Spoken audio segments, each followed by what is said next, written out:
indeed everywhere. They're in the air. They are in beverages we consume.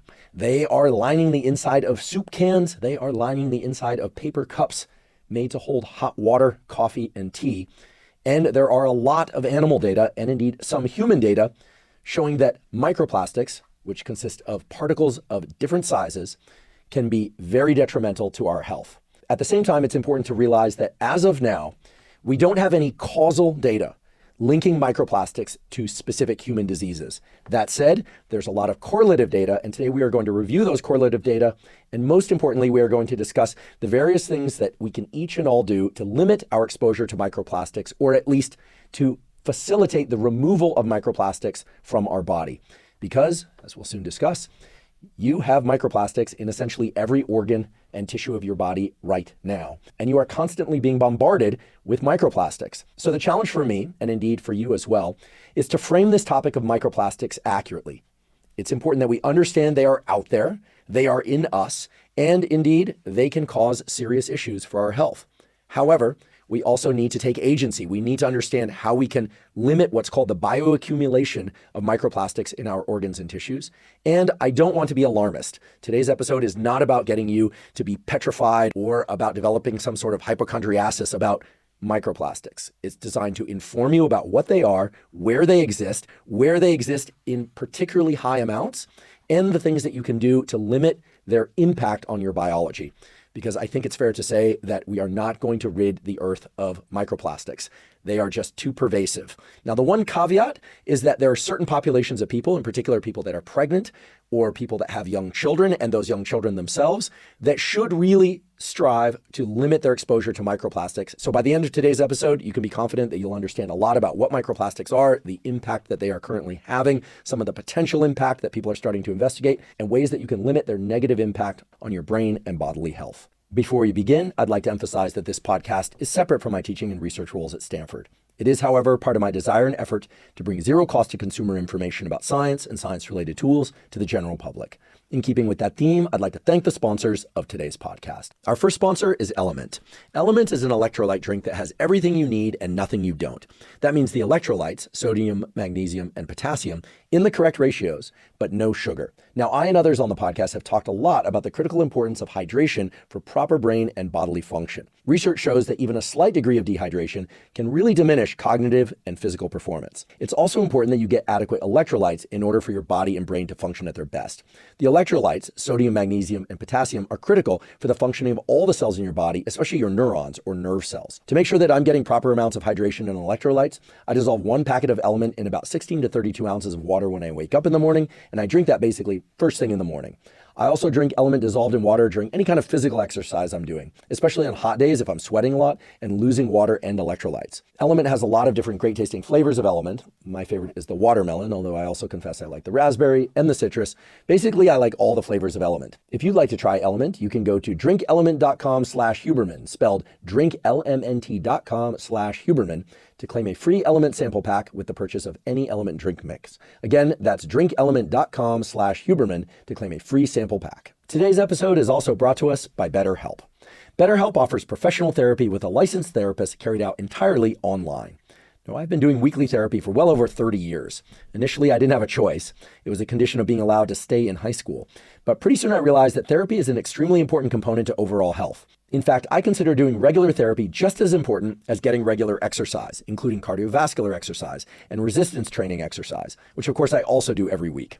Now, there are essentially three things that great therapy provides. First, it provides a good rapport with somebody that you can really trust and talk to about any and all issues that concern you. Second of all, great therapy provides support in the form of emotional support, but also directed guidance, the do's and the not to do's. And third, expert therapy can help you arrive at useful insights that you would not have arrived at otherwise. Insights that allow you to do better, not just in your emotional life, in your relationship life, but also the relationship to yourself and your professional life and all sorts of career goals. With BetterHelp, they make it very easy to find an expert therapist with whom you can really resonate with and provide you with these three benefits that I described. If you'd like to try BetterHelp, go to betterhelp.com/Huberman to get 10% off your first month. Again, that's betterhelp.com/Huberman. Okay, let's talk about microplastics. What are microplastics? Microplastics, as the name suggests, are little itty bitty bits of plastic. How itty bitty? Well, microplastics range in size from 1 micron, which is 1/1000th of a millimeter, all the way up to 5 millimeters in diameter. Okay, so anything in that size range is considered a microplastic. Anything smaller than that, so anything smaller than 1 micron in diameter, 1/1000th of a millimeter in diameter, is considered a nanoplastic. And indeed, there are lots of microplastics floating around in the air. There are lots of nanoplastics floating around in the air. There's lots of both of those things in the ocean. There are a lot of those things in food, especially packaged food. There are a lot of those things lining cups. There are a lot of those things in everything that we consume, essentially. So what does it mean to have all these microplastics and nanoplastics floating around in our environment and going into our body through fluids and foods, etc.? Well, there is some serious concern because these microplastics potentially can disrupt cellular health, organ health, and could potentially lead to certain forms of disease. We'll talk about the ways they could potentially do that. However, I want to also emphasize that your body is incredibly good at dealing with foreign invaders. It's very good at getting rid of stuff that isn't good for it. However, microplastics and nanoplastics have been shown to lodge within specific tissues and stay there for long periods of time. So you'll notice during today's episode, I'm going to go back and forth between the stuff that's really scary and then reassuring you that we're not sure whether or not we need to be that scared about these microplastics and nanoplastics yet. Okay, what I want to do is give you the evidence so you can decide how much effort you put into limiting your exposure to these microplastics and nanoplastics and how much effort you put into trying to rid your body of them. Okay, I'm not here to paint the picture one way or the other because frankly, the data just don't line up with one argument or the other, that they're extremely dangerous or that they're nothing to worry about. Let me give you an example of something that you might have heard in the media and on recent podcasts out there that's very scary. The argument, based on what seemed to be a pretty high quality publication that you may have heard, is that every single week we ingest up to a credit card's worth of microplastics and nanoplastics. Okay, you might have seen that in headlines and in other podcasts. And indeed, there was a paper arguing that. However, a more recent paper looked at the quantitative analysis they used a different quantitative analysis, and claimed that they vastly overestimated the amount of plastic that we ingest every week. What do I mean by vastly overestimated? This newer analysis of the same data claims that the credit card's worth of plastic that it was argued we consume every week, well, that was an overestimate by 1,000,000-fold. And in fact, it would take 23,000 years to consume enough plastic to lead to that credit card's worth of plastic in our bodies. Okay, so now we have very discrepant data, or rather we have very discrepant analyses of the same data. So you're starting to get a picture of just how confusing this whole field is, but we're going to parse it a little bit further by saying that it's also very clear that microplastics and nanoplastics are everywhere. Okay, they're just everywhere you look. In fact, if I were a PhD advisor for somebody in toxicology or a PhD advisor for somebody in environmental science, and they needed to have a surefire publication, I'd probably suggest that they work on microplastics and go out there and try and find yet another source of microplastics and use a better analysis, for instance. Okay, doing a graduate thesis isn't just about getting a publication, but what I'm trying to refer to here is that wherever people look for microplastics, they find them.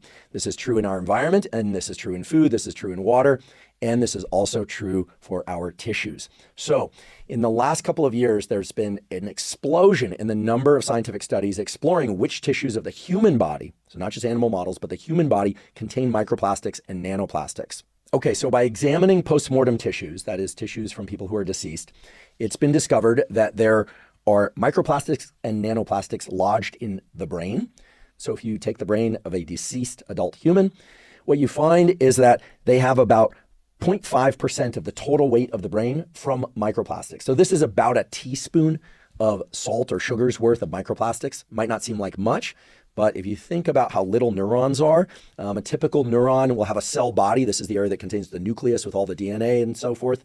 That cell bodies of neurons vary in size tremendously. They can be as small as 5 to 8 microns across, to as much as, gosh, I've seen some neurons down the microscope that are 50 microns. I've seen some that are 100 microns across. It depends where you look in the nervous system. Okay, so if you start to think about a half teaspoon of powder of microplastics and nanoplastics, that's a lot of microplastics and nanoplastics that could be distributed in lots of different places in the brain. And a little bit later, we'll talk about what the potential impact is of these microplastics and nanoplastics on the function of particular types of neurons that may impact things like neurodevelopmental trajectories. Okay, the argument has been made, I'm not making this argument, but the argument has been made that microplastics and nanoplastics may correlate with things like autism, may correlate with things like attention deficit hyperactivity disorder.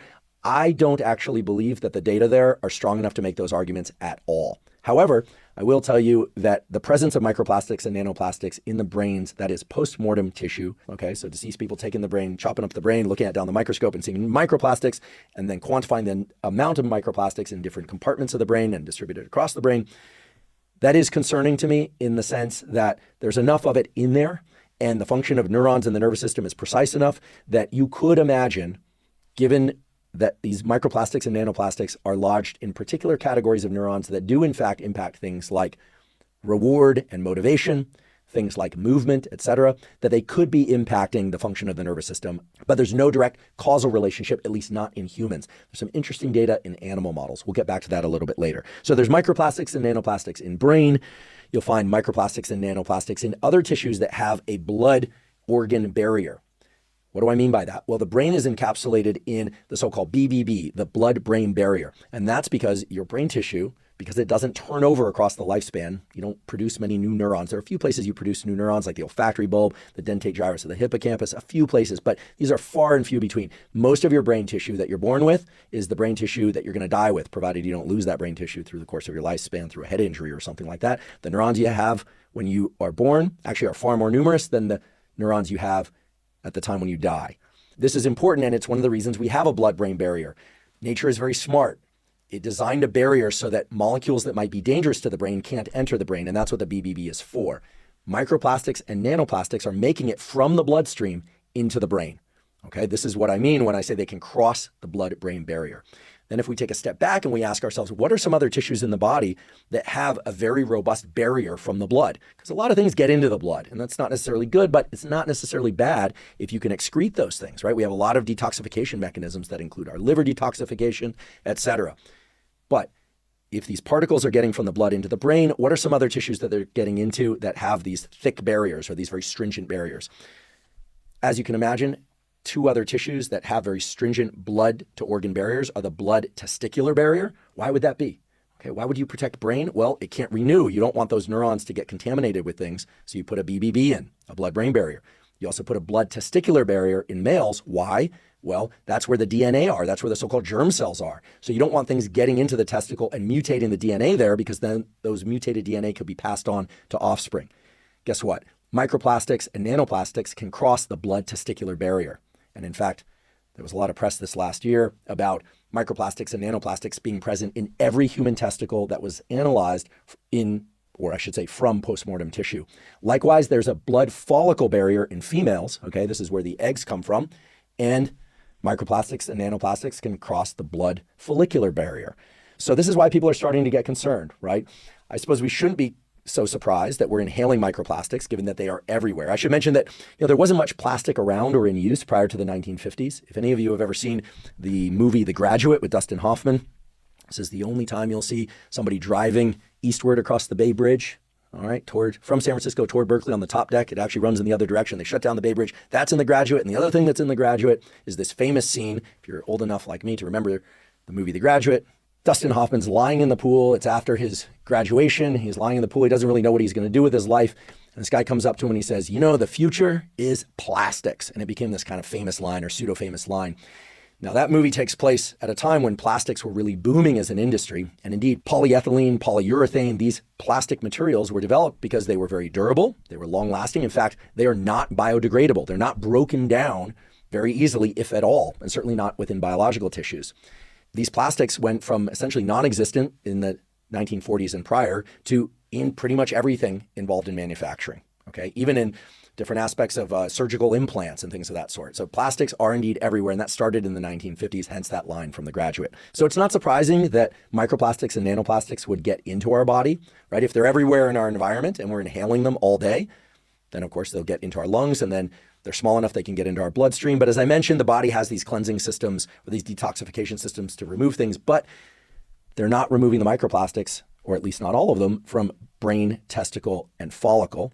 And I should point out that microplastics and nanoplastics are also found in all the other tissues of the body. In fact, I don't think there's a single investigation of human tissue or animal tissue for microplastics or nanoplastics where they didn't get a positive result meaning where they didn't find them in the tissue. You can find them in not just the upper lungs, but in the lower lungs, so that you're getting deposited in the lower lungs. You can find them in the bloodstream from a blood draw. You can find them in human placenta, and you can find them in what's called the meconium, which is the first stool that a baby takes. This is typically taken within the stool is taken. It's taken by the doctor. It's actually analyzed for various things. It contains bile and a bunch of other things. It's actually an important indicator of the health of the child. It turns out that this first stool that happens in the first 24 hours or so after birth, when that's been analyzed for microplastics, there too you find microplastics and nanoplastics. And that's really got people concerned, because what this means is that microplastics and nanoplastics that mothers are ingesting, or that they somehow have lodged in their bodies, are making their way to the fetus. Now you could say, well, is it really a problem? Well, a few years ago, it was at least concerning enough that BPAs, and we'll talk more about BPAs, bisphenol-A, which is a component of microplastics. This is a known endocrine disruptor. It disrupts certain estrogen-like pathways. We'll get into this in a few minutes. Bisphenol-A and BPAs were banned from sippy cups in kids and from any food containers for young kids. So the FDA in the United States, and there are European countries as well, had enough data on this, or enough concern about this, to say, listen, we are going to make it illegal to have BPA-lined sippy cups or food containers for young kids, in part because the BPA is correlated with microplastics and nanoplastics. So what I'm saying here is that the government has taken pretty avid measures to restrict the amount of BPA exposure through microplastics and nanoplastics to young kids, and yet the fetus clearly is being exposed to microplastics and nanoplastics. This is why at the beginning I mentioned, if you are pregnant, or if you have young kids, or if you are a young kid, you want to go out of your way to limit your exposure to these microplastics and nanoplastics. But if you're an older adult, you probably want to do the same, and we'll talk about ways that you can do that. So I could go on and on about the various tissues besides placenta, in your bloodstream, brain, testes, follicle, lower lungs. You can find nanoplastics in the liver. You can find microplastics and nanoplastics in pretty much every tissue that you look for them. The real question is, how detrimental are these microplastics and nanoplastics? And then, of course, we can talk about where they're coming from specifically in ways that you can control and limit. And when I say control and limit, what we're really talking about here is, yes, trying to limit your exposure to these things. If I were to rattle off the different sources of microplastics and nanoplastics, you would go wide-eyed, and you would probably also just say, okay, I surrender. They're truly everywhere. In fact, I'll do that. Okay, I can't help but do that. But keep in mind, you do have some control in terms of the end result of these microplastics and nanoplastics on your health. So here I go. Plastic bags, storage containers, bottle caps, rope gear, strapping, utensils, cups, floats, coolers, containers, rope, fishing nets, textiles. Sorry, I'm not laughing because it's funny. I'm laughing because it's just pretty much everywhere. Latex paint, coatings, medical devices, automotive parts, tires on the road, degrading, giving off little microplastics into the air, microplastics raining down from the sky, literally. Pipe, film containers, laminated safety glass, car windshield. Oh, great. Even the car windshield. Drinking bottles, textile fibers, resins, paints, varnish, construction, automotive parts. Okay, so basically everywhere, right? These things are everywhere. So what are we to do? Well, what we are to do is to limit the long-term accumulation of microplastics and nanoplastics in our system. There are ways that we can limit their introduction to our system, but as long as you're breathing, as long as you're walking around, as long as you're near a road, you are exposed to microplastics.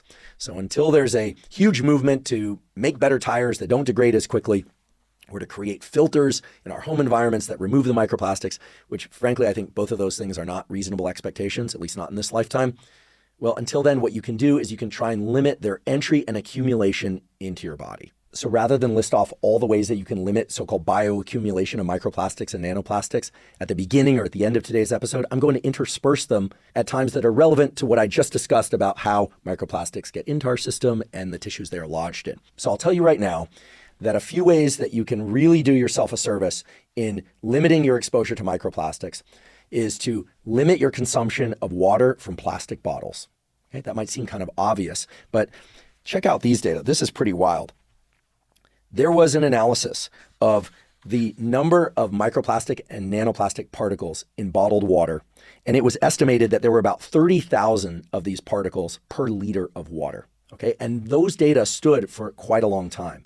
Then imaging techniques for measuring the number of these different particles, in particular the really small nanoparticles, the ones that are less than 1 micron in diameter, the imaging tools for those improved. Okay, and I'll explain a little bit about that in a moment.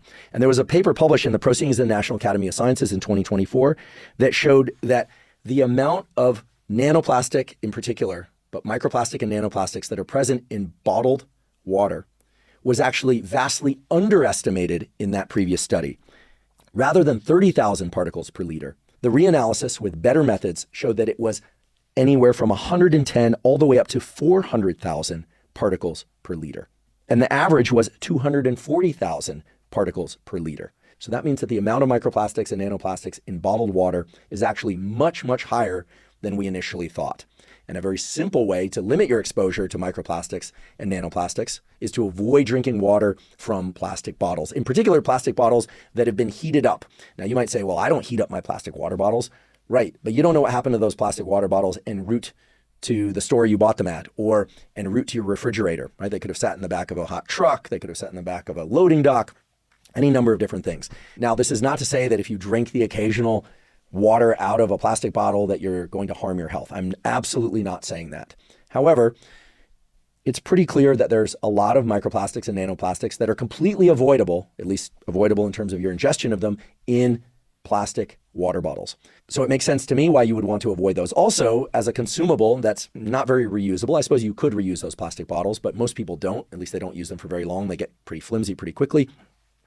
You're much better off having either a stainless steel bottle or some sort of ceramic mug, or using glass, or using some other vessel for water that is reusable and, of course, that is not made of plastic. And then, of course, the question arises, how much microplastic and nanoplastic is in tap water?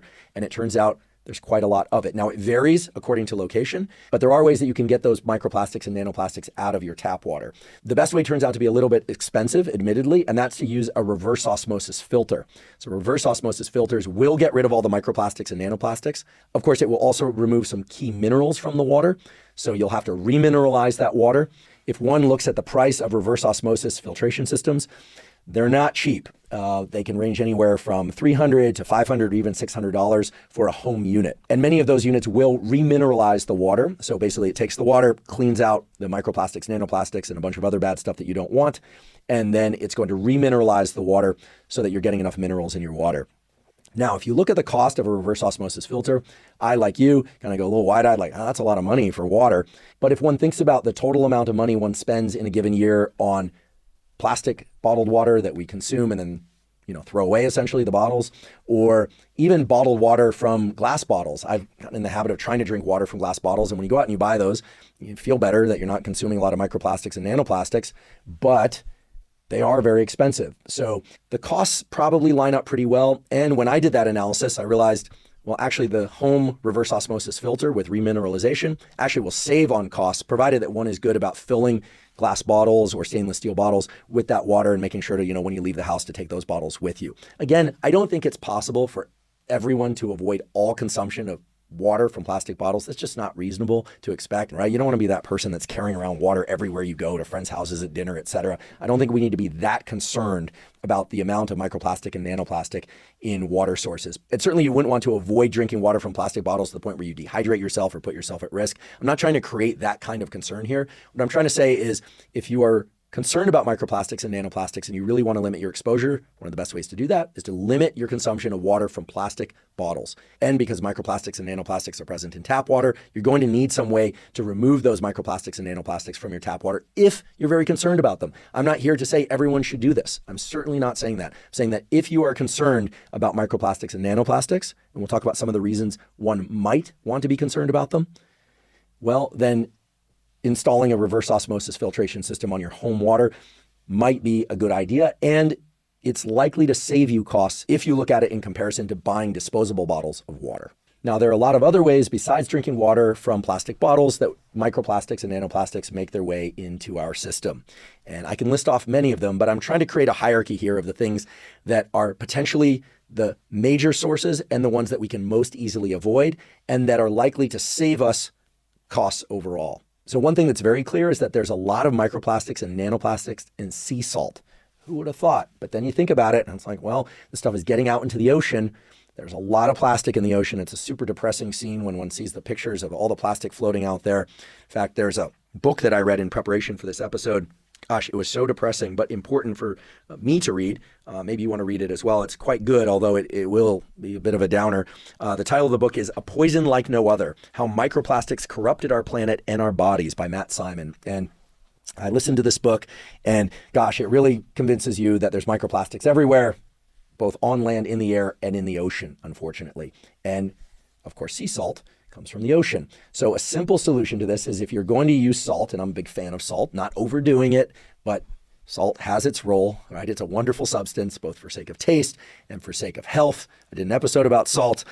Again, don't overconsume salt. Don't blast your blood pressure. Don't blow a gasket, but many people would do well to have a little bit more salt, especially if you're eating a really clean diet, especially if you're hydrating very well. Focus on something like pink Himalayan salt, or salt that comes from a non-marine source. Okay? It's very simple to do. It's some of the best salt out there. It's not terribly expensive, and you would do well to avoid sea salt and get your salt from those other sources. In doing so, you're going to lower your exposure to microplastics and nanoplastics. There's some pretty scary pictures of sea salt under the microscope and all the little bits of plastic that are in there. And you only have to see those pictures once, or just hear it from me, to make the shift to Himalayan sea salt. Or the pink salt is pretty, it looks nice, it tastes great. So that's an easy, very low cost shift that you can make. I'd like to take a quick break and acknowledge our sponsor, AG1. AG1 is a vitamin mineral probiotic drink that also includes prebiotics and adaptogens. AG1 is designed to cover all of your foundational nutritional needs, and it tastes great. Now, I've been drinking AG1 since 2012, and I started doing that at a time when my budget for supplements was really limited. In fact, I only had enough money back then to purchase one supplement, and I'm so glad that I made that supplement AG1. The reason for that is, even though I strive to eat most of my foods from whole foods and minimally processed foods, it's very difficult for me to get enough fruits, vegetables, vitamins and minerals, micronutrients, and adaptogens from food alone. And I need to do that in order to ensure that I have enough energy throughout the day, I sleep well at night, and keep my immune system strong. But when I take AG1 daily, I find that all aspects of my health, my physical health, my mental health, and my performance, both cognitive and physical, are better. I know that because I've had lapses when I didn't take AG1, and I certainly felt the difference. I also notice, and this makes perfect sense given the relationship between the gut microbiome and the brain, that when I regularly take AG1, which for me means a serving in the morning or mid-morning, and again later in the afternoon or evening, that I have more mental clarity and more mental energy.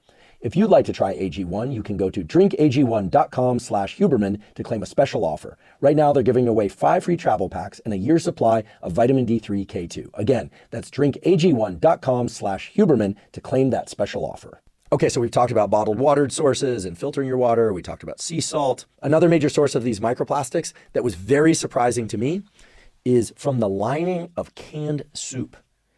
I don't think I'm ever going to eat canned soup again unless I absolutely need to. Sorry, canned soup companies, but there was a study. The study was entitled Canned Soup Consumption and Urinary Bisphenol-A, a randomized crossover trial.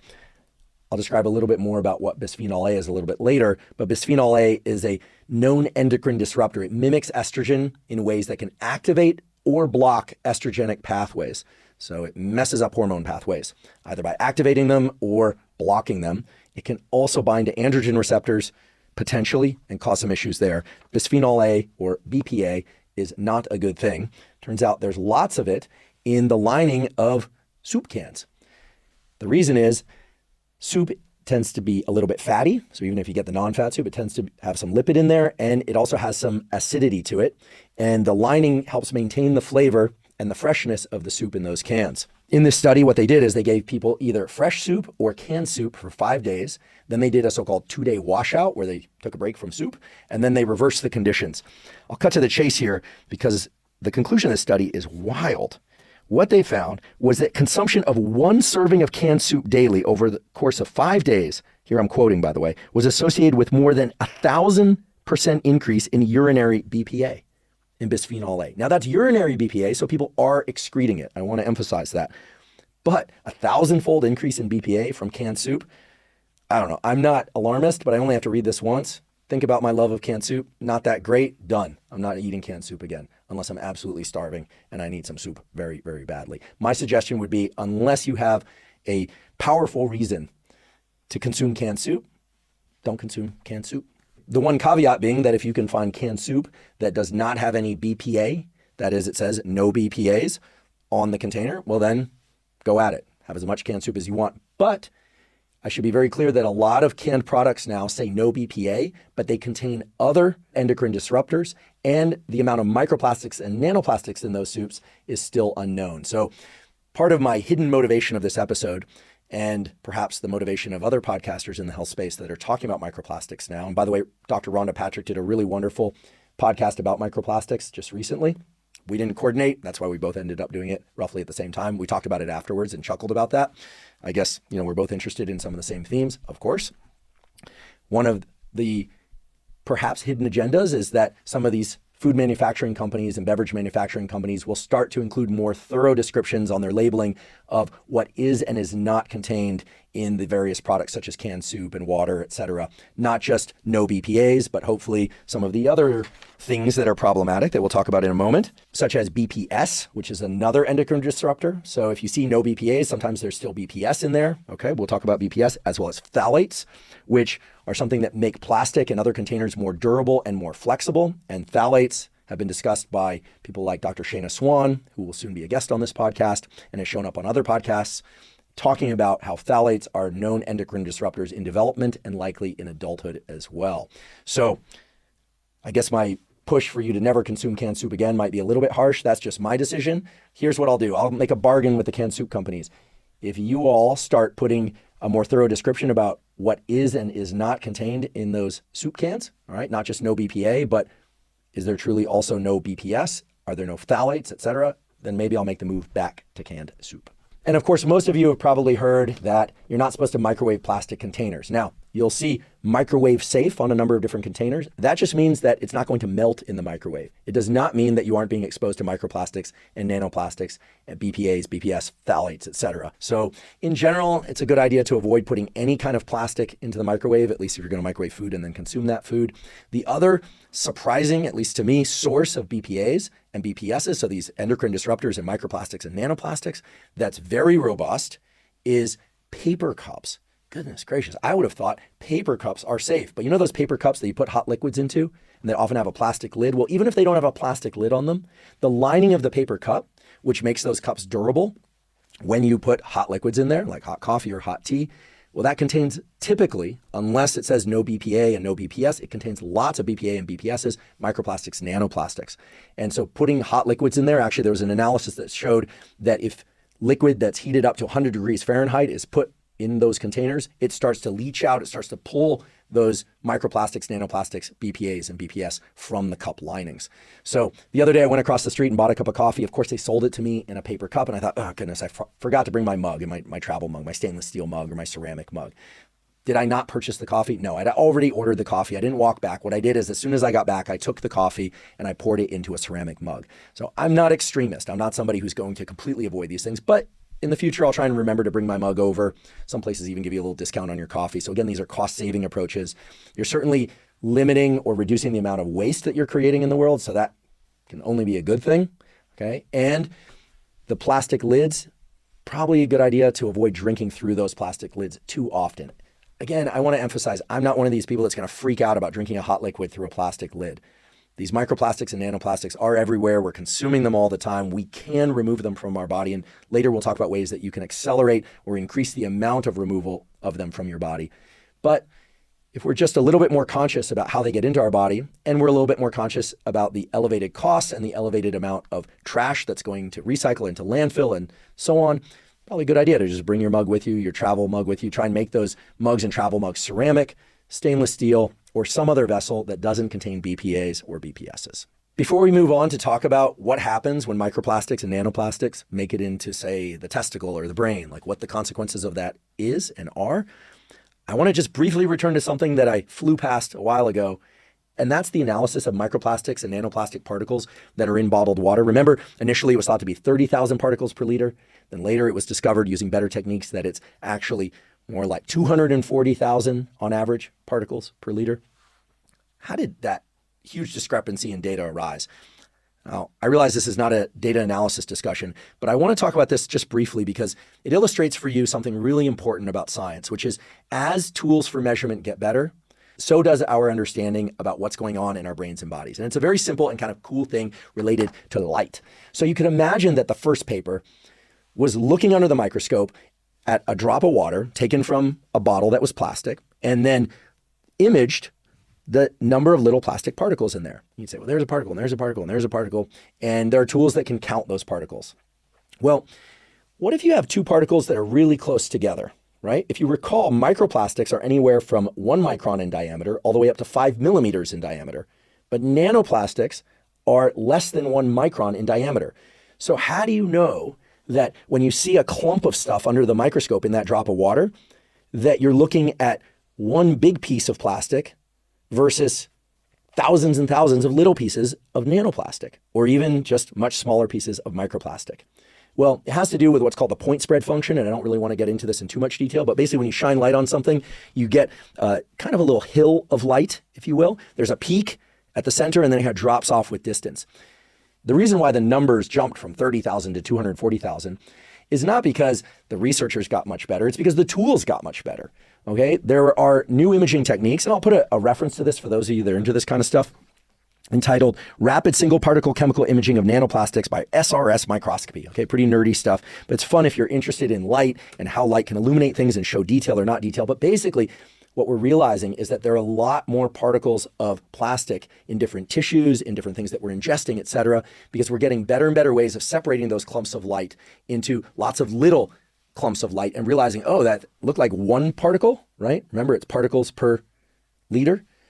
It's not one particle, it's 10,000 particles. Now you might say, okay, well, what's the difference between a bunch of little particles and one big particle? There's a big difference. What's the big difference? Little particles can make it across barriers that big particles can't. These little nanoparticles of plastic are especially concerning because those are the ones that you find in greatest abundance, or I should say, among the plastics that you find in different tissues, the ones that are in greatest abundance in the brain, the testes, and the follicle, again, these tissues that nature and evolution have gone out of their way to protect with these very stringent barriers like the blood-brain barrier, like the blood-testicular barrier, like the blood follicle barrier. Those are the ones that are getting across because they're very, very small. They can sneak through the little holes in those biological fences. They're getting deposited in those tissues, brain, testicle, and follicle, and they're staying there at least until people die, which in the case of the analysis of postmortem tissue is many, many decades later. Okay, so I'm not just raising this discussion about ways to disambiguate large particles from small particles just to be nerdy and technical. It turns out to be a really important issue with real biological implications. Okay, so lots of itty bitty little pieces of plastic getting their way into tissues like brain, follicle, testes, liver, lung, etc. What are some of the implications of this? Now, there are a lot of animal data in fish, data in mice, etc., that have explored how microplastics and nanoplastics can disrupt any number of different biological functions. But it's probably worth looking at how nanoplastic and microplastic accumulation in specific tissues is correlated with specific health detriments in humans, even though the data are correlative, right? It's much harder to get causal data from human studies because the animal studies, frankly, are hard to translate to humans.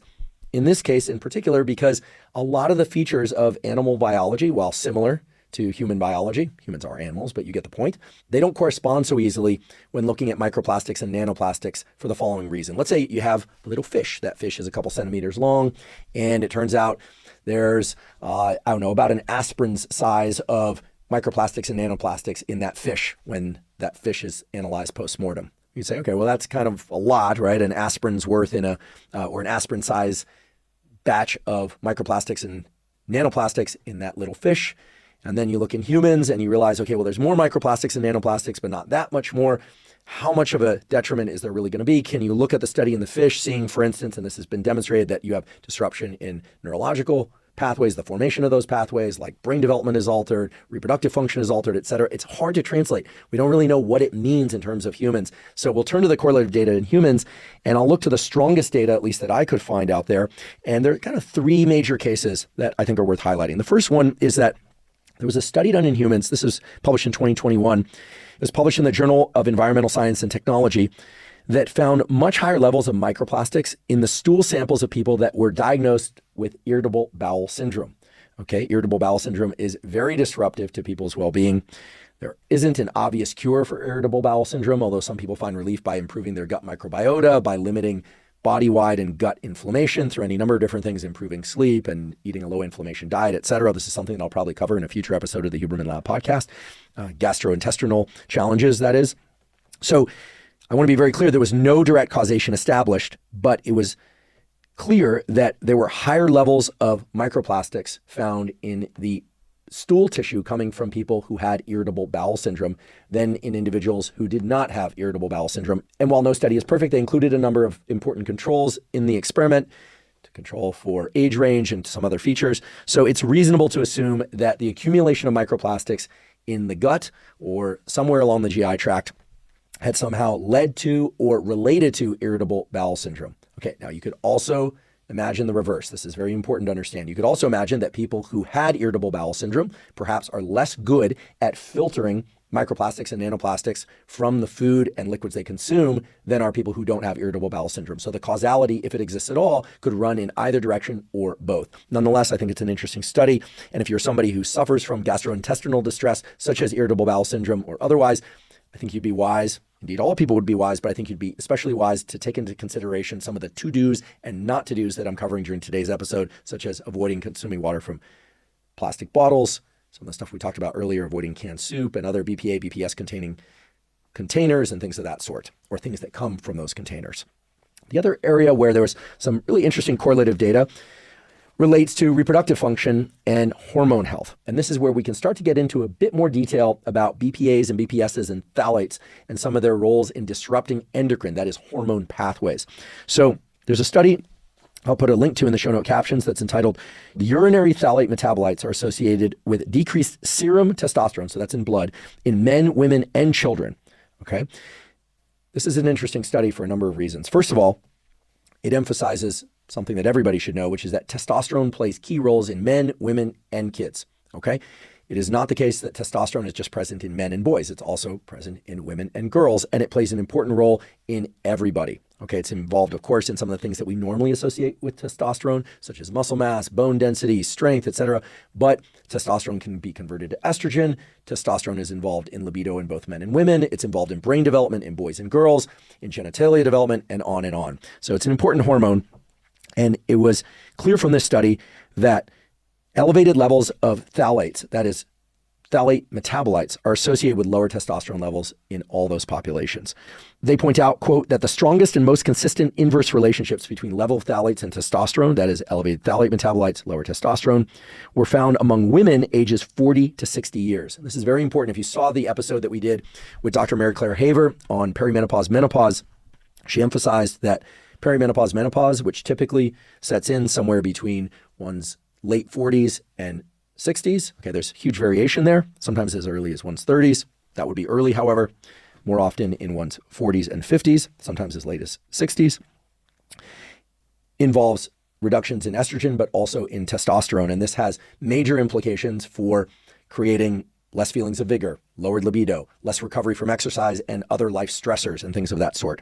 Now, the study also interestingly shows that in, quote, adult men, the only significant or suggestive inverse association between phthalate metabolites and testosterone were observed among men 40 to 60 years old. Now, there are a number of different ways that we could interpret those data. One is that men younger than 40 have high enough levels of testosterone that, or the ranges of testosterone are great enough in that sample of younger than 40 years old, that somehow that was able to swamp out any reductions in testosterone that were caused by phthalate metabolites.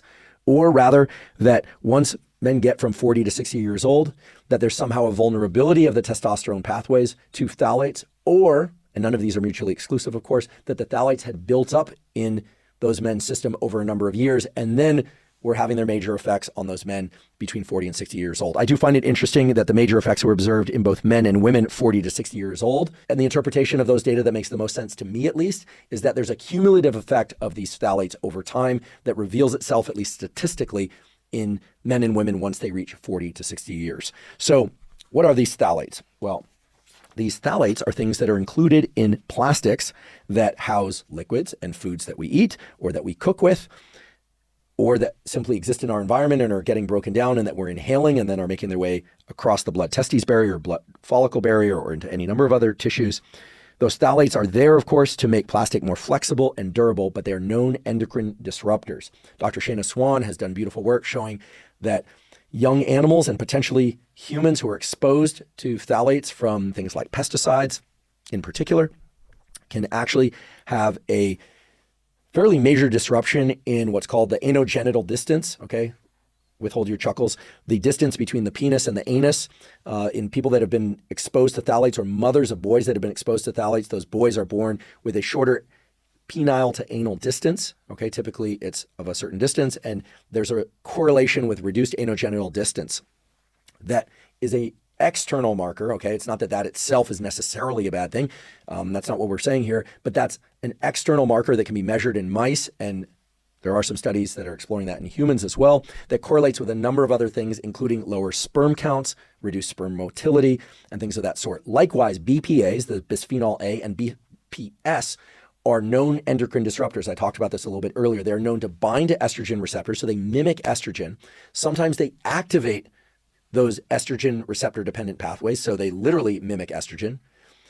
Sometimes they block those estrogen receptors so that estrogen cannot have the normal role of docking in those receptors and causing their normal functions. And BPA, and to some extent BPS, and potentially phthalates can dock to androgen receptors as well, sometimes referred to as testosterone receptors, androgen receptors. So the point is that BPAs, BPSs, and phthalates are not good for endocrine function, and they are present in basically all plastics unless it says no BPA or all phthalates removed. They're present in herbicides, etc. And they're of real concern. And it's very clear, as I mentioned earlier, that you can detect microplastics in human testes, and I didn't mention this earlier, and in semen, and it is now very clear that that's correlated with reduced sperm counts and lower sperm motility. Now, I also want to be very clear. Remember, I'm not an alarmist. I want to be clear that just because sperm counts are significantly lower in people that have a certain amount of microplastics and nanoplastics, potentially in their testes or that they've been exposed to, does not necessarily mean that they're infertile. It is true that total sperm count and sperm motility, forward motility being an important indicator of sperm health, are correlated with one's ability to fertilize an egg. Okay, this was covered in a quite long but quite detailed episode that I did about fertility in both males and females. There are a number of things one can do to increase sperm counts or to at least limit sperm count depletion. There are a number of things that one can do to improve sperm motility. I encourage you to check out that episode. I'll provide a link to it in the show note captions. In fact, I'll link to the specific time stamp in the show note captions that gets to those particular strategies.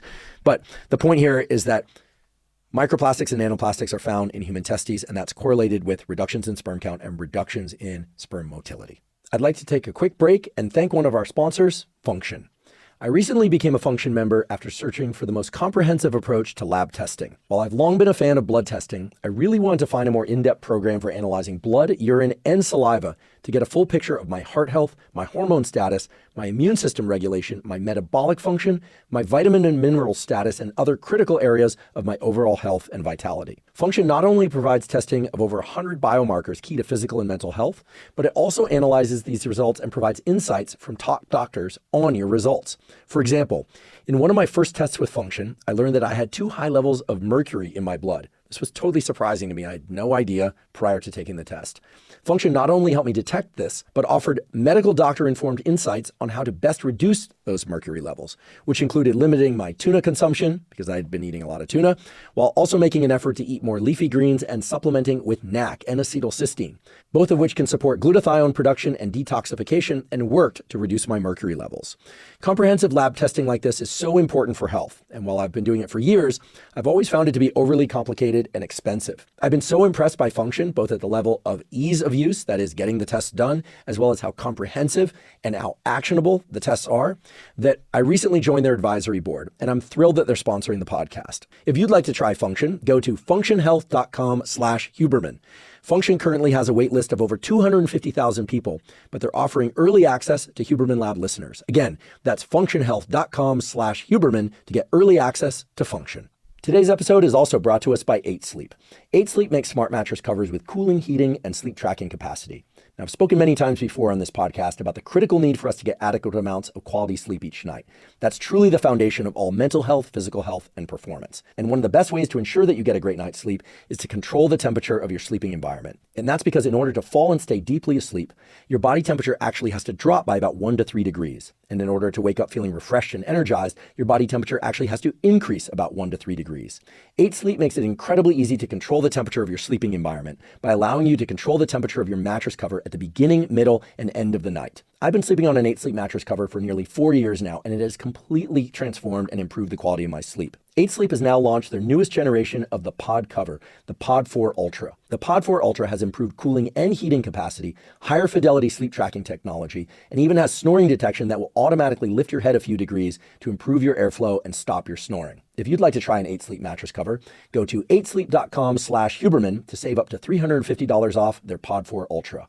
8 Sleep currently ships in the USA, Canada, UK, select countries in the EU, and Australia. Again, that's 8sleep.com/Huberman. Another study that got people's attention that I think is worth mentioning, which relates to microplastics, nanoplastics, and cardiovascular disease. This was a study published in the New England Journal of Medicine in 2024. So this is a fabulously good journal. And what it found was that polyethylene, which is a component of many plastics out there, were detected in the carotid artery plaques of, in this case, 150 patients, which is approximately 58% of the ones that were included in the study. And they also found, using a technique called electron microscopy — today's fun because we get to talk about different types of microscopy. Electron microscopy allows you to look at things that are smaller than a micron. You can look all the way down into the nanometer range, right? You can start breaking up that 1/1000th of a millimeter into nanometers, and you can start to see things that are really, really small.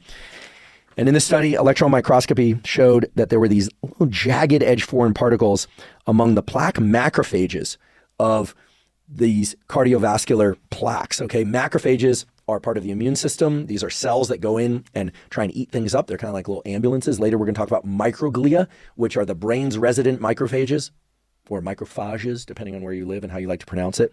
But the point here is that when using a technique like electron microscopy that allows you to look at really, really small stuff, it was very clear that the plaques that form these, basically occlusions within the arteries, these are not good.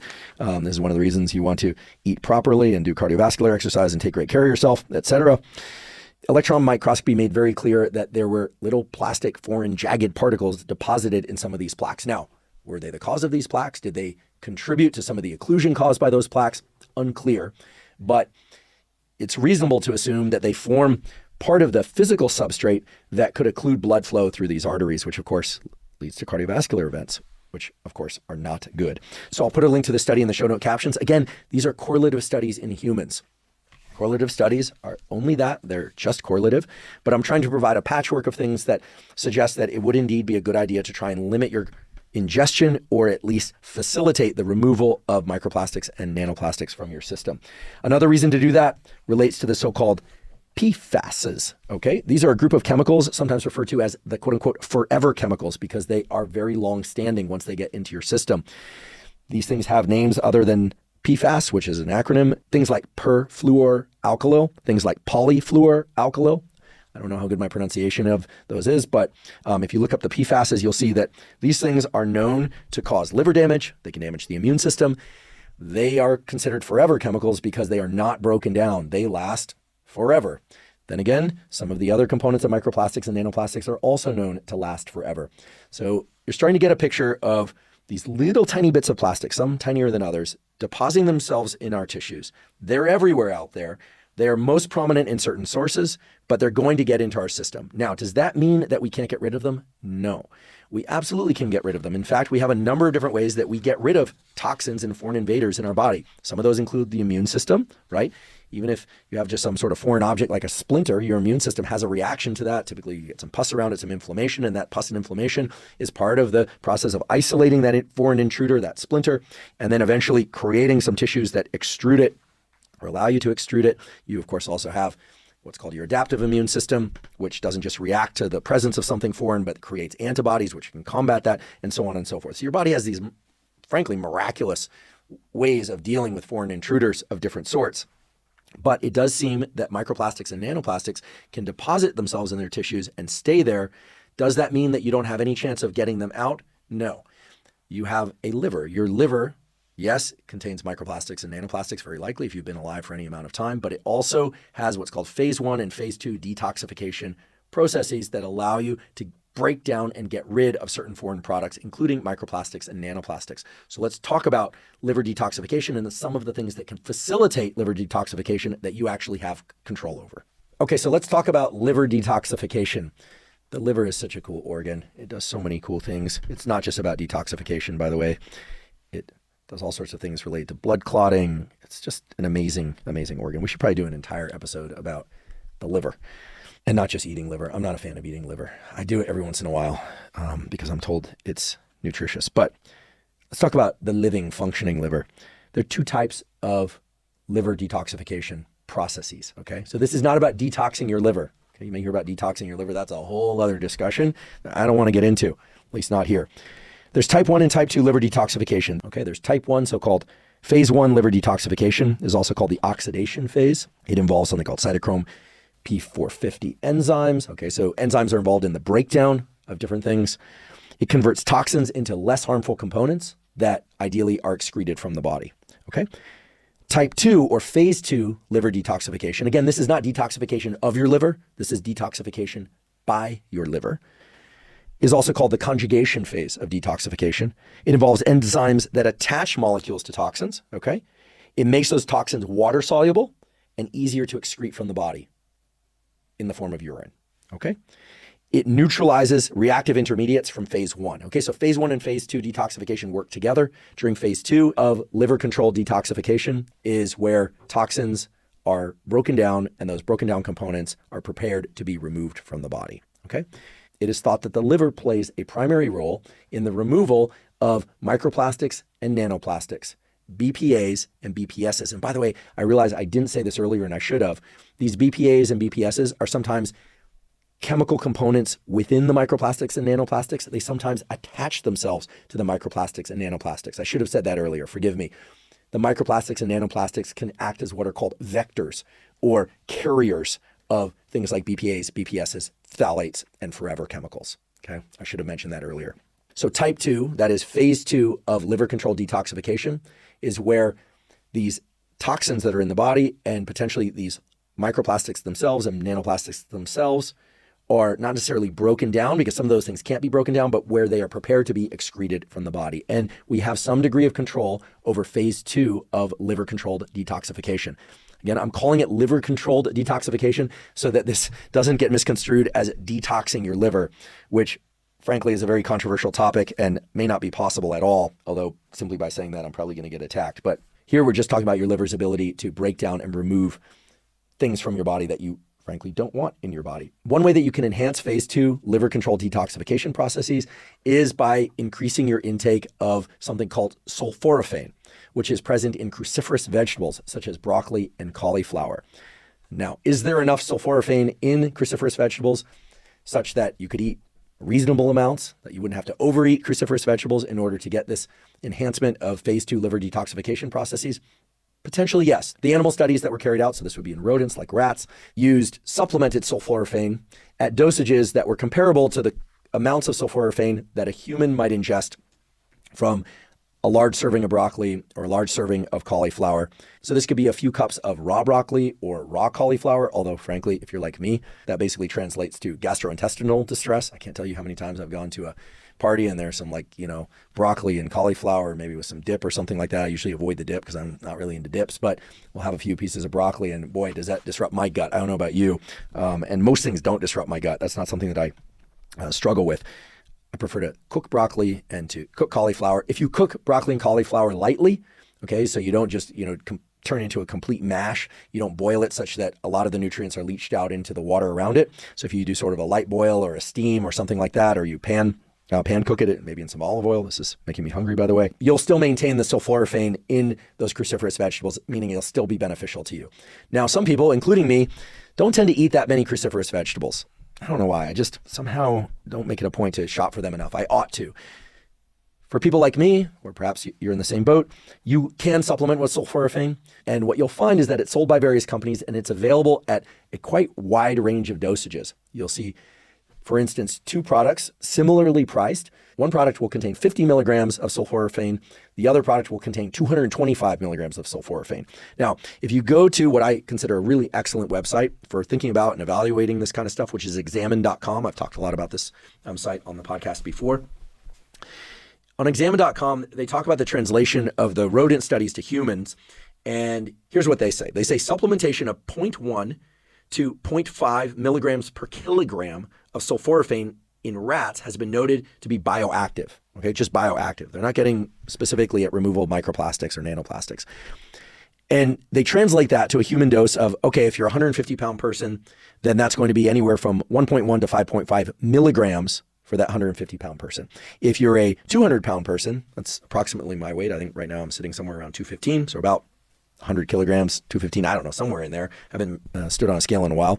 It's 1.5 to 7.2 milligrams for a 200-pound person. Now, then you think about the typical dosages that are found in supplements of 50 milligrams per serving versus 225 milligrams per serving. And in either case, you realize that that's much, much higher than what's being discussed here. So what that says to me is that I would probably go with the lower dosage, although according to examine.com, they say, quote, these low quantities are likely attainable through raw broccoli or cruciferous vegetable products. So that's great. What this means is that you don't need to supplement with sulforaphane if you're willing to eat raw broccoli. They're specifically saying raw broccoli or other cruciferous vegetable products, while higher dosages may be further beneficial. So this is still a bit of a vague space.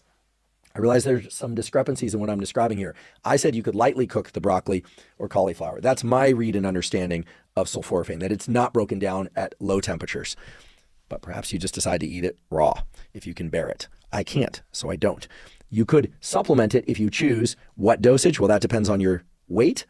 And it seems that in any case, most supplements are going to more than cover the amount of sulforaphane that's described here, translated from the rat studies. So in my case, after researching this episode, I opted to start taking 50 milligrams, 50 milligrams of sulforaphane per day. I'm going to see how that goes. I guess it's fair to say that I'm sufficiently concerned about microplastics and nanoplastics, given that I'm 49 years old. All my biomarkers seem fine, but hey, I'm always interested in doing something for my health, or to promote my health, that is, if I can. And it's pretty clear to me that if one's thinking about liver control detoxification, both for sake of offsetting or removing BPAs, BPSs, but also other potentially toxic metabolites from microplastics, nanoplastics, and other environmental factors, that taking 50 milligrams of sulforaphane per day perhaps can be beneficial. So I don't think it's necessary for everybody. In fact, I think everybody should probably be getting some cruciferous vegetables in their diet anyway, at least once a week or a couple times a week. So if you're not interested in supplementing, that would be the route to go. If you are interested in supplementing, I'll provide a link to this particular location in the examine.com page so that you can translate some of these dosages to your potential sources of supplemental forms of sulforaphane. The other way that microplastics and nanoplastics can be excreted from the body is in the bowel. And one way to potentially increase the amount of microplastics and nanoplastics, BPAs, BPSs, phthalates, and forever chemicals, those PFASs, from your body, is to make sure that you're getting enough dietary fiber. Now, most people can do that simply by eating a fair amount of fruits and vegetables, which I always make a point to do. I also ingest starches. Okay, so I'm not pure carnivore. Things like rice, like oatmeal. I like fresh pastas, although it's mainly rice and oatmeal for me these days in terms of starches. Plenty of fruits and vegetables. That's something that I just really make it a point to do. Why is fiber good at doing this? Well, it can bind lipophilic molecules. Okay, it can bind molecules that are able to cross cell membranes. And earlier we were talking about the fact that BPA and BPSs mimic estrogen and can bind to estrogen receptors and potentially to androgen receptors as well. Keep in mind that one of the reasons why those so-called steroid hormone pathways, I know people hear the word steroid and they think performance-enhancing steroids, but no, it turns out that testosterone and estrogen are both steroid hormones.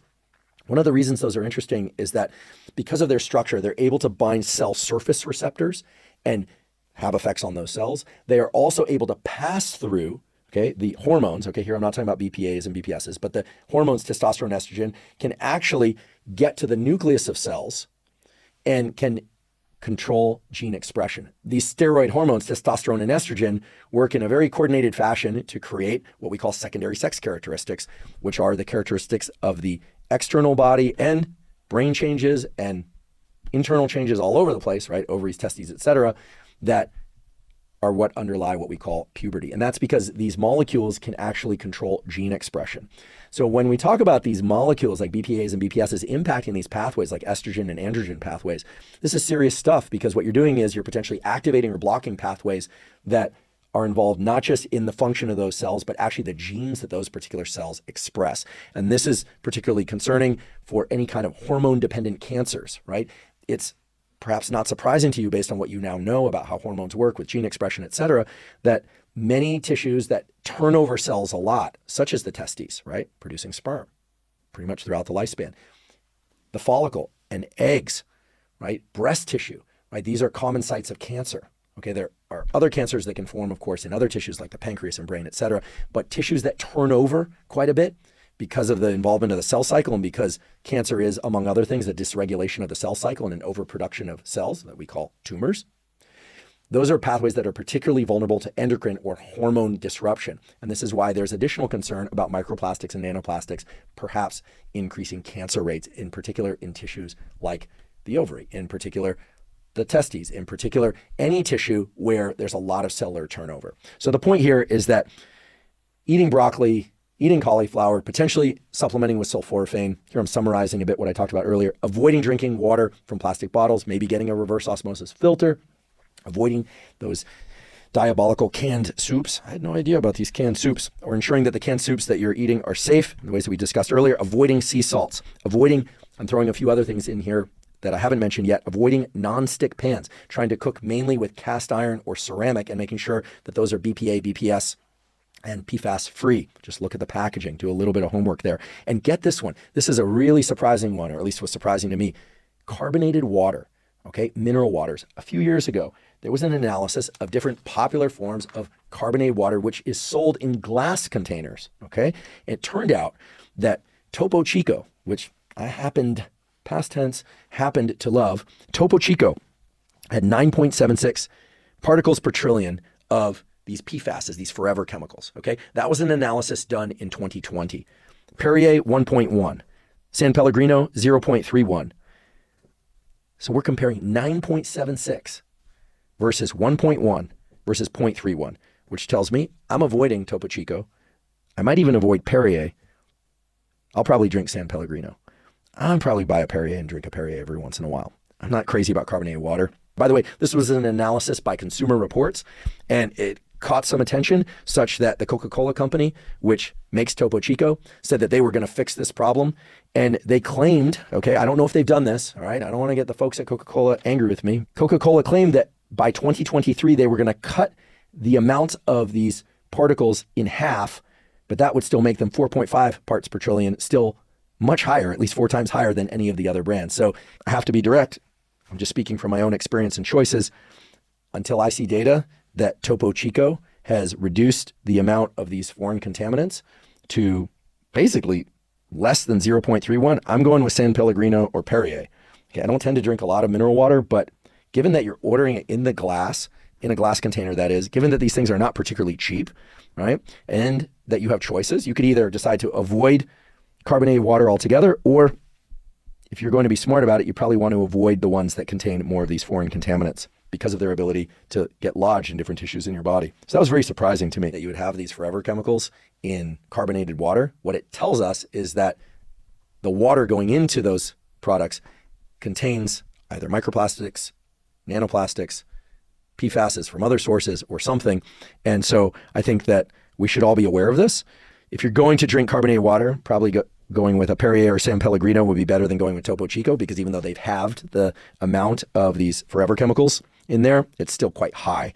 Okay, so I've mentioned some to-dos to reduce your microplastic, nanoplastic, BPA, BPS, and PFAS exposure, such as ingesting cruciferous vegetables, potentially supplementing with sulforaphane, trying to avoid drinking out of plastic water bottles. There are a few other things I'll just list off here to keep it relatively short. I talked about making sure you're getting enough dietary fiber.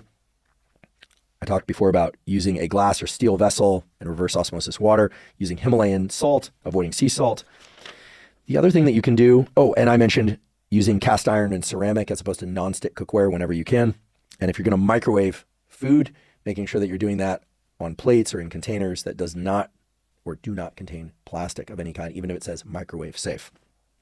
The other thing is to sweat, okay? We vastly underestimate or downgrade the power of sweating. Sweating is an incredible mechanism. Now, I realize that as soon as somebody says sweating is a great way to remove toxins from the body, that a bunch of people out there get really inflamed, pun intended.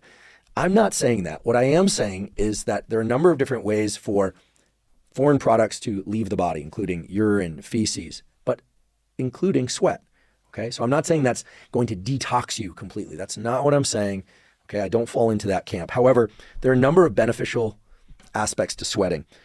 And also there are a number of beneficial aspects to doing the things that make you sweat. So I've done entire episodes about deliberate heat exposure. So things like sauna, done anywhere from once a week to 4 times a week. Pretty impressive data in terms of reducing all-cause mortality, improving cardiovascular function. It's also for most people pretty pleasant to sit in a sauna. If you don't have access to a sauna, taking a hot bath, not so hot that you burn yourself, but a hot bath that also will activate some of these same pathways. Things like hot yoga, things like going out for a run in a hoodie. Trying to get your body to sweat pretty robustly at least once a week is a good idea for all sorts of reasons. Also just your ability to thermoregulate. By the way, for those of you that don't sweat much, sweating is actually something that you can get better at. That's right. You can get better at sweating by what?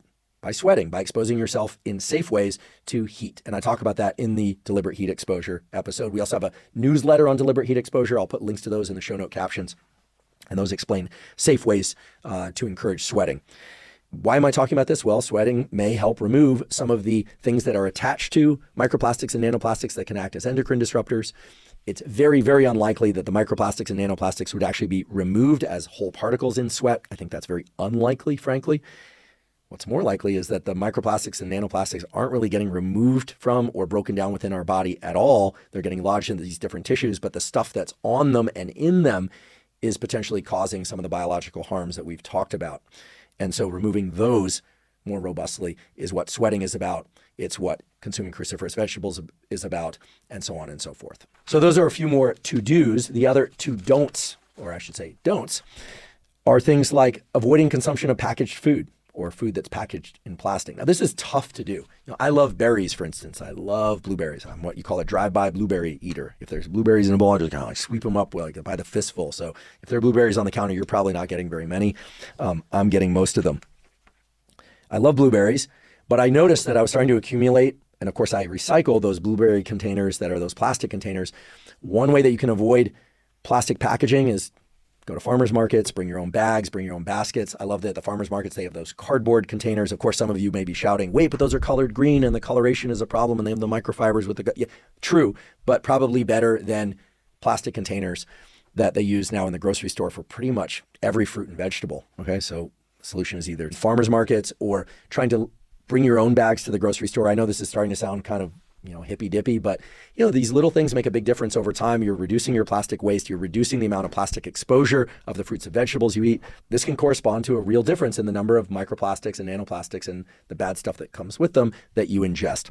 And again, most of the time, these things are going to save you cost as opposed to introduce new costs. The other don'ts that we haven't talked so much about are to reduce the number of clothes that you purchase. I know this might seem like, oh my God, where's this all going? But it turns out that one of the major sources of microplastics and nanoplastics are the microfibers on clothing that come off in washing machines that then get distributed into the oceans through the water or that escape into the air. There are a number of ways that you can trap those. There are things like the guppy bag that you can, I love the name, the guppy bag that you can buy at pretty low cost. You can find those easily online that will trap some of that stuff. There are filters that you can put within specific washing machines. Some places actually require this now that capture those microfibers.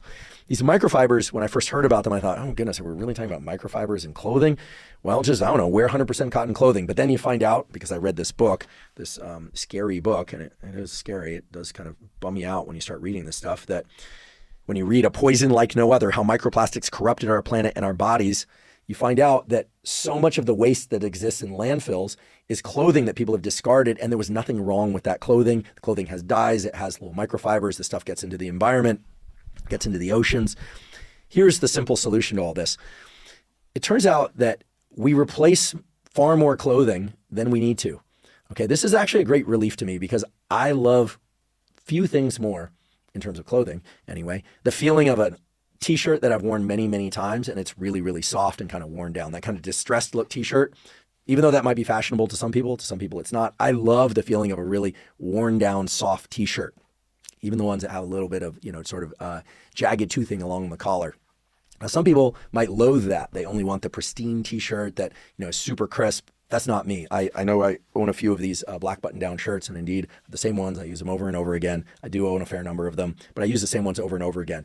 And I think that's in keeping with this other recommendation, which this book, A Poison Like No Other, said could make a major dent in the amount of microplastics and nanoplastics that are out there in the environment and that we end up ingesting, and that the other animals on the planet who are so very important end up ingesting and potentially suffering from. And that's to simply not buy or replace so much of our clothing, but to reuse our clothing. Now, the argument has been made, and they counter it in the book, well, then you're just going to wash the same clothing over and over. You're going to break down those microfibers and introduce those dyes and things into the ocean, et cetera, into the air. But it turns out that when you reuse the same clothing and wash it over and over again, you actually see a diminishment in the amount of microfibers and the amount of dyes and things that you extract from those clothing over time. Okay, so now in some odd way, we're talking about clothing purchases or non-purchases in this case on the Huberman Lab podcast. But in researching this episode, I discovered that these are a major source, if not the major source, of microplastic and nanoplastic particles in the environment and landfills, ocean, air, et cetera. So while I believe none of us are going to go out there and create a tire that doesn't degrade as quickly as current tires, right? Most of us don't have the capacity to do that. Let's face it, we got to get around in vehicles. All those tires breaking down, not a whole lot we can do about that. We're inhaling all that stuff, but we can make the decision to use the clothing that we've got for longer periods of time. Is it really necessary to keep buying more and more clothes and replacing the old clothes, throwing out the old clothes, or even donating those old clothes? Who knows? I'm all for donating clothing after you're done with it, but now I have justification for just keeping the t-shirts that I have, making them softer and softer and softer over time. And I should mention that, of course, when you wear clothing that is shedding these microfiber particles, you're ingesting, or rather you're inhaling more typically, the microfibers and the microplastics and the nanoplastics and all the bad goodies that go with them.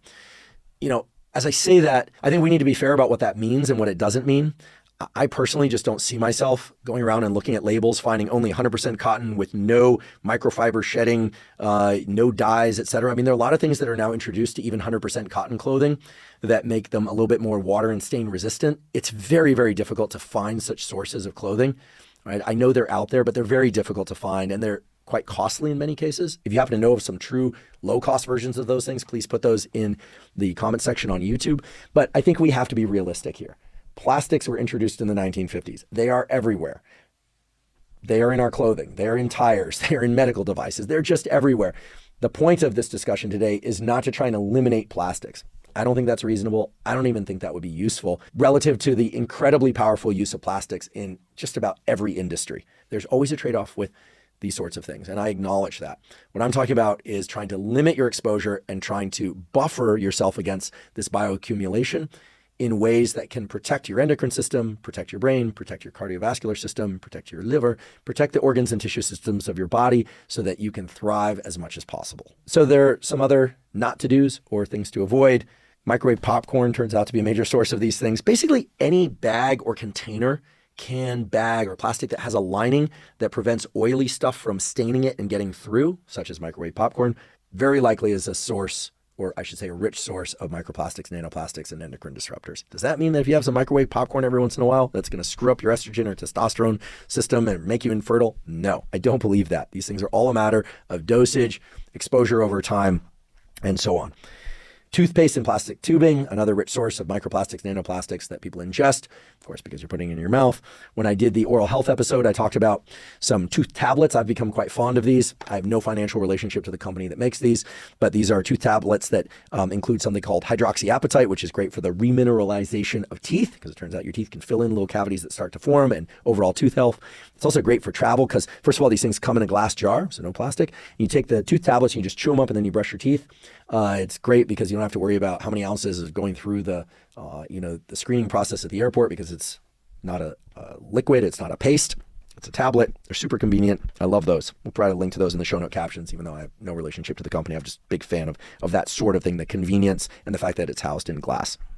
But as I say all this stuff, right? Avoiding drinking out of plastic. Don't turn over your clothing so much. Wash your clothes, but don't purchase and throw away clothing too much or more than is necessary. Avoiding sea salt, these kinds of things. These are all just choices for you in the buffet of options of ways to reduce your microplastic, nanoplastic ingestion and exposure, and the bioaccumulation of those things over time, and to increase in the case of things like sulforaphane and sweating, et cetera, and to increase the detoxification and removal of some of the more harmful products attached to or within these microplastics and nanoplastics, right? I certainly don't expect anyone, including myself, to start living a life free of microplastics and nanoplastics. To do that, you'd probably have to leave planet Earth. I know certain people are developing plans to enable us to do that, even if we're not astronauts. And frankly, when you get out to Mars or you get into outer space, those microplastics and nanoplastics, based on everything I've learned and how incredibly sneaky, small, and pervasive they are, well, they're probably in outer space as well. Now, the final thing I want to touch on is the potential role of microplastics, nanoplastics, BPAs, BPSs, and forever chemicals on the developing brain. And this is an area that I'm very familiar with because much of my career I've focused on brain development, neural development. And one can find a lot of papers out there about the potential neurotoxicity of micro and nanoplastics. Certainly the established neurotoxicity of microplastics and nanoplastics in animal models, and the potential neurotoxicity of those things in human tissues. Now, of course, because this animal literature and some correlative human literature have been out there for a while, the media and some people in particular have become concerned about and have mentioned the potential role of microplastics, nanoplastics, and the bad goodies that attach to them or come from them in potentially causing neurodevelopmental disorders such as autism and ADHD. I want to be very clear. I went into this literature. I read this review. It's a quite nice review. The Plastic Brain Neurotoxicity of Micro and Nanoplastics. And sure, there's a lot of animal literature showing, for instance, that there's a disruption in certain enzymatic pathways within neurons. In particular, and this is the one that intrigues me the most, a disruption in what's called acetylcholine esterase. Acetylcholine is a neuromodulator involved in neuroplasticity, in attention, among other things, levels of alertness, a number of things, including control of the so-called neuromuscular junctions that allow for us to move our limbs. Acetylcholine esterase is involved in the degradation, the breakdown of acetylcholine in the synapse. So neurons release acetylcholine into the synapse where it can have an effect on muscle or it can have an effect on other neurons if we're talking about within the brain. And indeed, there's a fair amount of evidence showing that microplastics and nanoplastics are correlated with reductions in or just changes in acetylcholine esterase activity. Now, it is true that where acetylcholine is released in the brain, it can impinge on dopamine circuits that are involved in reward pathways and movement. But I want to be clear. People have taken some of those findings, translated them to the correlative data in humans, and have started to link the presence of microplastics and nanoplastics, in their words, not mine, in their words, to neurodevelopmental disorders such as autism and ADHD. And while there is some evidence that some of the behavioral components or cognitive components of autism and ADHD may increase in line with increases in microplastic or nanoplastic exposure, the data there are still, in my opinion, very, very weak. So in my opinion, it's far too early to conclude that microplastics and nanoplastics have any role, and certainly not a causal role, in the development of autism or ADHD or other neurodevelopmental disorders. That said, the presence of microplastics and nanoplastics in placenta and in that first stool from babies, which shows us that those microplastics and nanoplastics are getting into the developing fetus, well, that does, I think, raise level of concern, and it certainly should motivate pregnant women as well as people who have newborn kids or are going to have kids to look around their home environment, think about the things they're putting into their body or the vessels they're using to ingest liquids, to ingest foods, and to start limiting microplastic and nanoplastic exposure, certainly during, but also perhaps before pregnancy and after pregnancy when one is breastfeeding. So the point here is that we can't draw a direct relationship between microplastics and nanoplastics and neurodevelopmental disorders. I don't think it would be appropriate at all to do that. However, given that microplastics and nanoplastics have these issues, both from their own breakdown, their presence, right? Their own structural presence can be a problem. The chemicals within them can be a problem. The chemicals that attach to them can be a problem potentially. I think learning to limit our exposure throughout our lifespan, learning to reduce the bioaccumulation through detoxification and excretion pathways using the various approaches that we talked about, and certainly to pay extra attention to those things around the time of, meaning before, during, and after pregnancy, is especially important because we just don't know all the things that these chemicals and these plastics are doing, but none of them seem to be very good, at least not in terms of the ways that they impact our brain and bodily tissues. Okay, so today we've talked a lot about microplastics, what they are, where they're found, how they get into our body, where they get lodged within our body, what they potentially do in our body, none of which is good. Some might be innocuous, some might be bad, none of which, at least as far as I know, is good. and some ways, both through some to-dos and some to-avoids, that we can increase our excretion or our breakdown and removal of the bad stuff on and in microplastics and nanoplastics. And I realized that even though we covered a lot of things, we also just scratched the surface. For instance, we know that receipts are rich sources of BPAs. Okay, so if you are somebody who handles receipts a lot for your job, probably best to use nitrile gloves. Okay, not latex gloves, but nitrile gloves. Those are going to protect your hands. If you're somebody who purchases things, maybe just say, no thanks, I'll take the electronic receipt, or no receipt. Okay, however, we need to be reasonable here as well.